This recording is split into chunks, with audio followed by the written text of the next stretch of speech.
Hello everyone, welcome back to my YouTube channel Chemistry Source, where we are covering all the lessons of class 11th and 12th chemistry. So today's video is going to be on de Broglie's concept of dual nature of matter. So before starting today's class, a quick request, please do like, share and subscribe to my channel and do watch the video till the end. So development leading to quantum और wave mechanical model of atom, ये नया model of atom है जो अब हम पढ़ेंगे next. आज नहीं, आज हम पहले de Broglie concept of dual nature of matter को स्टडी करने वाले हैं। इसी पे बेस्ड हैं ये मॉडल्स। तो देखो, हमने बोर मॉडल ऑफ एटम पढ़ा, उसकी शॉर्टकमिंग्स पढ़ी। अगर आपने वो वीडियो नहीं देखी है so please do watch the videos, they are available over there in my channel. So आप प्लीज वहां जाइए और उन्हें देखिए, आपके सारे डाउट्स क्लियर हो जाएंगे। जैसे ही शॉर्टकमिंग्स हुई बोर्स मॉडल ऑफ एटम में, तो जो साइंटिस्ट थे उन्होंने एफर्ट्स लगाए कि एक नया मॉडल बनना चाहिए, एक नया मॉडल आना चाहिए ऑफ एटम जो ओवरकम कर सके लिमिटेशंस ऑफ बोर्स मॉडल को। तो डेवलपमेंट जो हुआ न्यू मॉडल के लिए वो मेनली दो चीजों पे बेस्ड था। एक था de Broglie concept of dual nature of matter और हाइजेनबर्ग्स अनसर्टेनिटी प्रिंसिपल। ये बाद में पढ़ेंगे हम, पहले हम डी ब्रॉगली के कॉन्सेप्ट को पढ़ते हैं। तो डुअल नेचर की अगर हम बात करें, जैसे कि थोड़ा सा डिस्कस कर लेते हैं पहले से।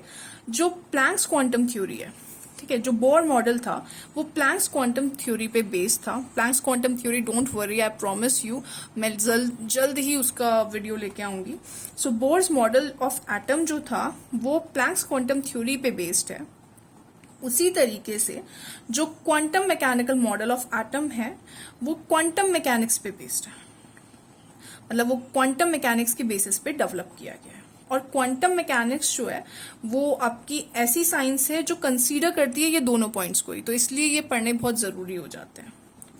तो हम सीधे बिना टाइम वेस्ट करे चलते हैं हमारे आज के टॉपिक में, which is dual nature of matter and radiations. तो जो आइंस्टीन थे 1905 में, उन्होंने ये बोला था कि जो लाइट होती है उसका डुअल नेचर होता है। डुअल नेचर मतलब wave nature as well as particle nature, दोनों नेचर होते हैं लाइट के पास। ये हम जब अच्छे से बहुत कुछ अभी हमने थोड़ा सा छोड़ा है तो वो करना है। सो फर्दर वीडियोस में मे बी जब ये चैप्टर खत्म हो जाए उसके बाद में लेके आऊंगी, उन वीडियो में आप ज्यादा अच्छे से समझ पाओगे।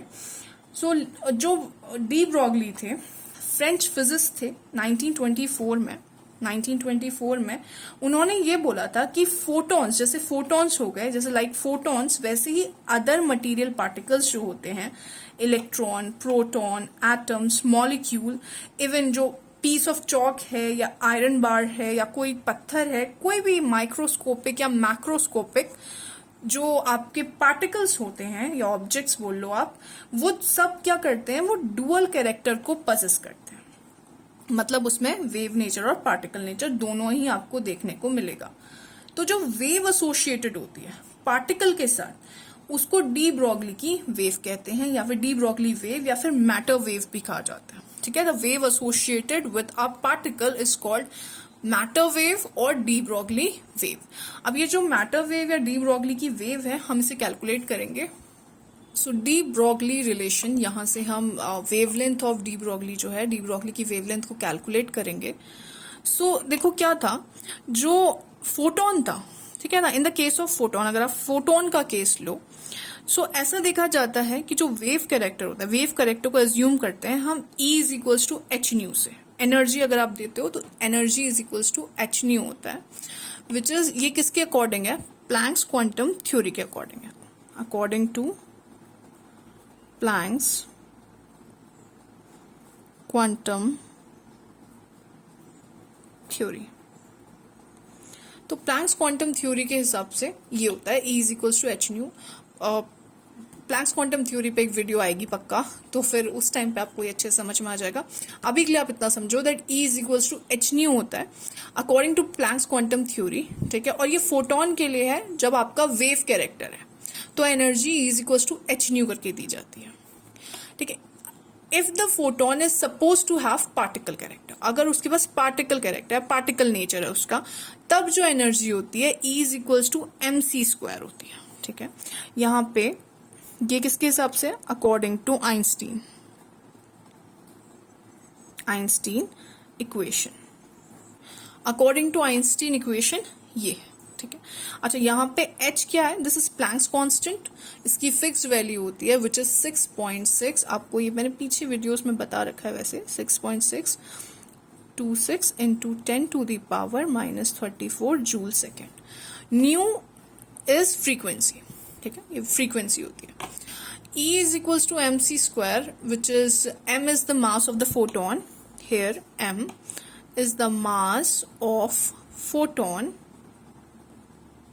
and c is the velocity of photon.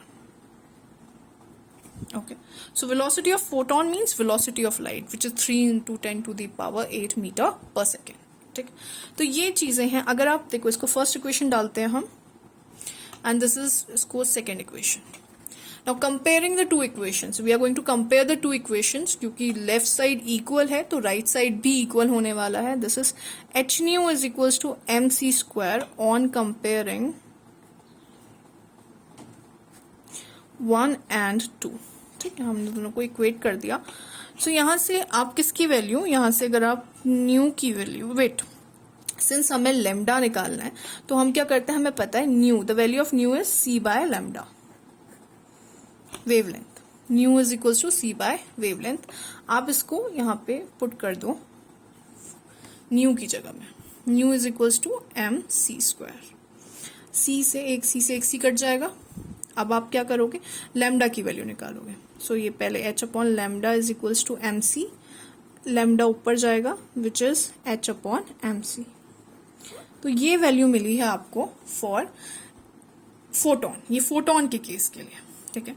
अगर कोई भी और मटेरियल पार्टिकल होता है तो डी ब्रॉगली कहते हैं, उसके केस के लिए आप ये m की जगह मतलब m ही रखो, बस यहाँ पे m क्या है, मास ऑफ फोटोन है, ठीक है। अगर आपको कोई और मटेरियल पार्टिकल मिलता है तो उसके लिए अब आप m की वैल्यू क्या रखोगे, that will be mass of the particle, जो भी पार्टिकल है, इलेक्ट्रॉन है तो मास ऑफ द इलेक्ट्रॉन, ठीक है।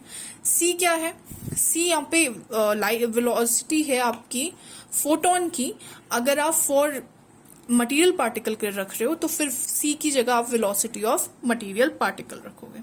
तो उसके अकॉर्डिंग जो इक्वेशन हमारी बनती है, अगर हम इसे चेंज करें तो लेमडा इज इक्वल्स टू कोई मटेरियल पार्टिकल के लिए h upon m, m is the mass of the material particle and v velocity. ये क्या है, ये मास ऑफ फोटोन है, this mass of photon, and c is velocity of photon.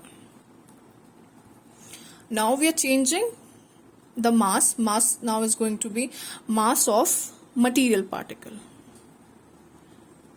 Whichever material particle is given to you, uska mass, and velocity. This is also velocity of material particle. ठीक है। और ये h जो है constant है, that is Planck's constant. दोनों में same रहेगा, इसकी वैल्यू वैसे भी फिक्स्ड होती है।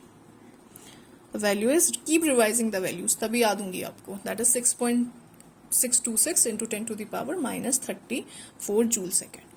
सो ये है, दिस इज, इसको बोलते हैं हम आपकी वेवलेंथ, डी ब्रॉगली की wavelength. This is known as the de Broglie's equation, ठीक है। और ये लेमडा है तो वेवलेंथ, डी ब्रॉगली की वेवलेंथ है, डी ब्रॉगली इक्वेशन भी बोलते हैं इसको। एक और तरीके से आपको ये मिलेगी, let me write it over here.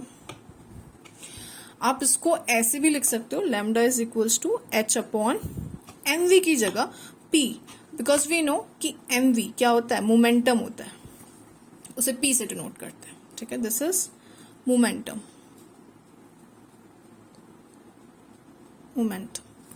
Momentum of the particle, ठीक है। तो ये आपका डी ब्रॉगली की पूरी इक्वेशन है।